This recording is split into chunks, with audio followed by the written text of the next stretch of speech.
I'm going to be reading Caps for Sale by Esphyr Slobodkina. This is one of my favorite stories to tell in the classroom when kids can yell back. So while you're watching this, if you start to yell at the screen, tell your parents it's my fault. Once there was a peddler who sold caps, but he was not like an ordinary peddler, carrying his wares on his back. He carried them on top of his head. First, he had his own checked cap, then a bunch of gray caps, a bunch of brown caps, and then a bunch of blue caps, and on the very top, a bunch of red caps. He walked up and down the streets, holding himself very straight so as not to upset his caps. As he went along, he called, "Caps! Caps for sale! 50 cents a cap!"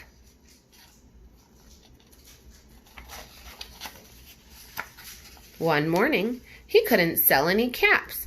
He walked up and down the street. I messed that up. One morning, he couldn't sell any caps.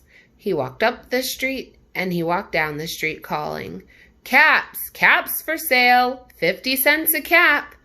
But nobody wanted any caps that morning. Nobody even wanted a red cap. He began to feel hungry, but he had no money for lunch.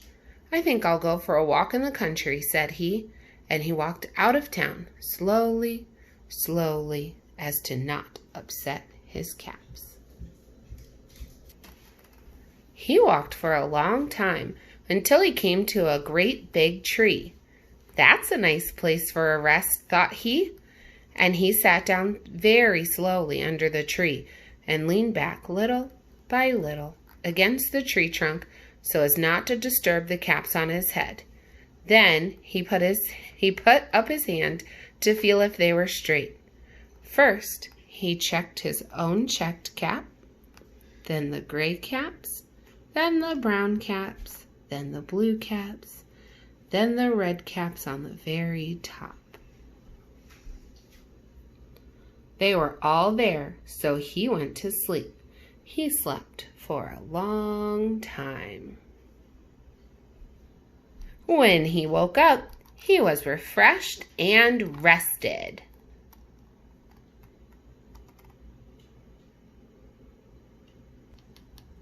But before standing up, he felt with his hand to make sure his caps were in the right place. All he felt was his own checked cap. He looked to the right of him, no caps. He looked to the left of him, no caps. He looked in back of him, no caps. He looked behind the tree, no caps.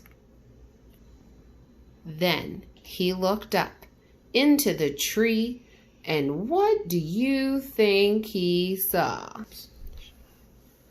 On every branch sat a monkey.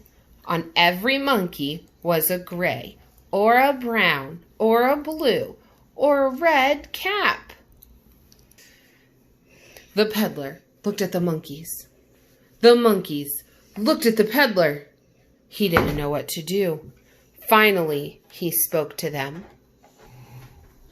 "You monkeys, you," he said, shaking a finger at them. "You give me back my caps." But the monkeys only shook their fingers back at him and said, "Kss, kss, kss."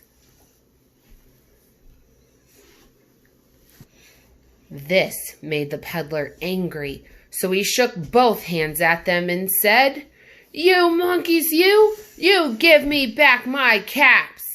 But the monkeys only shook both of their hands at the peddler and said, "Tss, tss, tss." Now he felt quite angry. He stamped his foot and he said, "You monkeys, you better give me back my caps." But the monkeys only stamped their feet back at him and said, "Tss, tss, tss." By this time, the peddler was really very, very angry.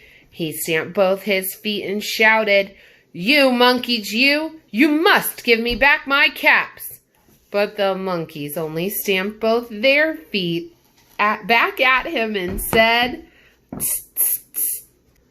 At last, he became so angry that he pulled off his own cap, threw it on the ground, and began to walk away. But then each monkey pulled off his cap.